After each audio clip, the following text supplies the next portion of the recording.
Say goodbye to your house and your retirement. This one is not technically my revenge, but some revenge I got to see up close and take joy from, and slightly participate in. The background is most of the story, so this will be a little long. Trigger warning for self-harm. I was in the Navy and stationed on the submarine base in Connecticut. I had a friend I met in boot camp and we were in the same class for our school, Navy job training. We'll call that friend Bill. Now Bill wasn't the most physically fit guy. He was short, kind of chubby, and wore glasses. However, Bill was really smart, and as the sonar technician he was meant to be, he would have been amazing. He had a pragmatic way of looking at things I really valued in a friend, and I know it would have made him successful if he had made it out to the fleet. While in school we had a couple of petty officers that were hard asses. They somehow convinced themselves they were super soldiers despite the fact that our jobs in that field are really nerd-centric. You get picked for that job because of your math and computer skills, not your deadlift number. Still, they were both all about being fit and working out all the time. We would do physical training 3 times a week, and while most of us could keep up, Bill often fell behind on runs or didn't quite meet what these two idiots believed to be the standard.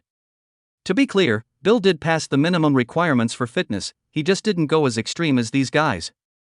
Side note for other Navy vets, he got the MCPON coin for how hard he pushed himself at PT the day he visited. The end result was that they would constantly berate and belittle Bill.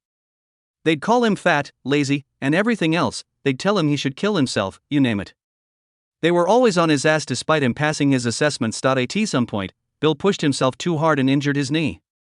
He told these petty officers he was injured and had been seen by the doc on base. The doc had put him on light duty so the knee could recover. He had the paperwork to back it up. They elected to ignore that and threaten him with kicking him out if he didn't do the workouts. So Bill kept pushing himself, injuring himself more, and his mental health degraded the whole time. In my time in the Navy you didn't get mental health services really. The only person to talk to like that was the chaplain.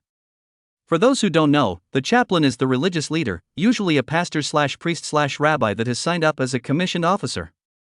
Our chaplain was the sweetest little woman you ever met, but as a chaplain she held the rank of captain, high-ranking officer. So Bill set up a meeting with the chaplain to talk about things. When Bill informed the petty officers he would be missing class the next day for his chaplain meeting, they yelled at and berated him more. They called him a pussy, useless, not fit for the Navy, and everything else you can imagine. They convinced Bill he was being weak and the chaplain wouldn't care about his issues, that nobody would care. They promised to make life even harder if he didn't show the next day. So he canceled his meeting. Evidently, bad luck hit, and that night his girlfriend was also breaking it off with him. She wasn't worth his time or money, but he couldn't see that. That night I awoke to a 3 a.m. call from Bill. I couldn't hear anything and I asked several times, "Bill, you there? Are you okay?" It wouldn't have been the first time that I got a drunk dial from one of my friends after a hard day like Bill had.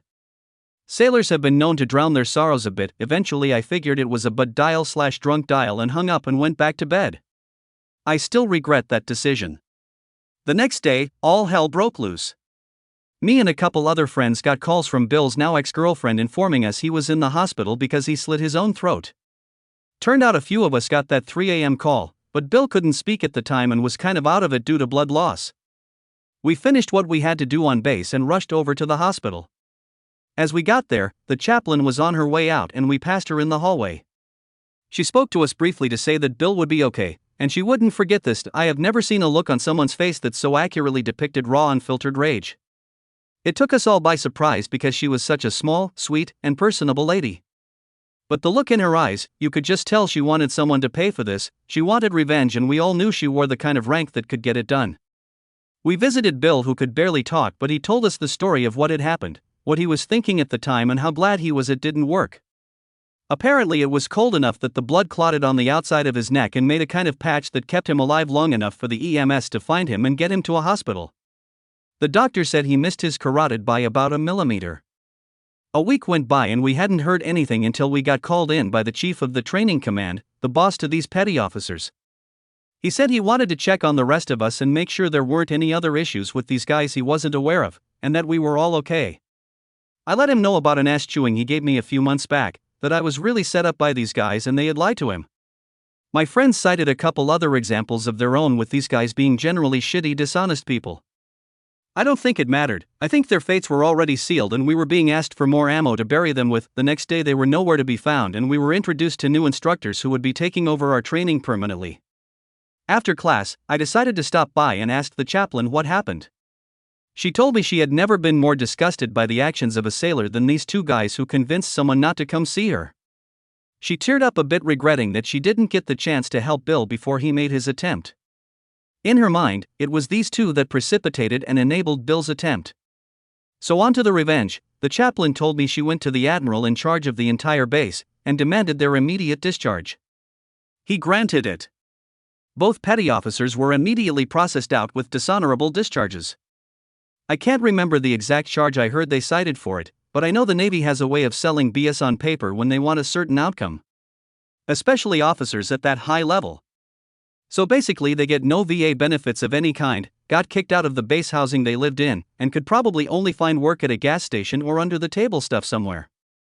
Also, I know from someone else who got the boot that the Navy only pays for a single bus ticket to get you back home, not your family or any of your belongings. When you have a discharge like that, no company with DoD contracts is allowed to hire you. That includes McDonald's because they have stores on bases throughout the country. Taco Bell, Subway, etc. None of them will give you a job. They can't and they don't want to anyway. So I don't know where these guys went or what become of them, but I know their lives were irrevocably ruined. One of them had about 18 years in, so he was 2 years from retirement and lost it all. The other was at about 12 years, so he also lost a lot. Wherever they are now, I'd be very surprised to hear they're making more than minimum wage. As for Bill? Well, he made a full recovery. He got a full medical discharge. Which is an honorable discharge that meant he pay for the rest of his life, full benefits, and a referral to a counselor in his home state once he got back there. All paid for by the Navy. We lost touch over the years, but I did see on Facebook he got himself together, became a police officer, and got married. For those who have pointed it out, their discharges were actually OTH, but I didn't want to have to explain the difference or have people Google it. We always used dishonorable colloquially for OTH/BCD because they all mean you got the boot and your life is gonna suck. But no, they didn't do full CM or any brig time, but I did hear they pushed it to ASB and lost. Also saw someone pointed out Bill wouldn't get the medical at 100% for his neck. That's also true, he wouldn't have, but they wrote it up for his knee cause it was basically bone on bone inside. I think they decided to do him a favor and not put him down as a mental health discharge.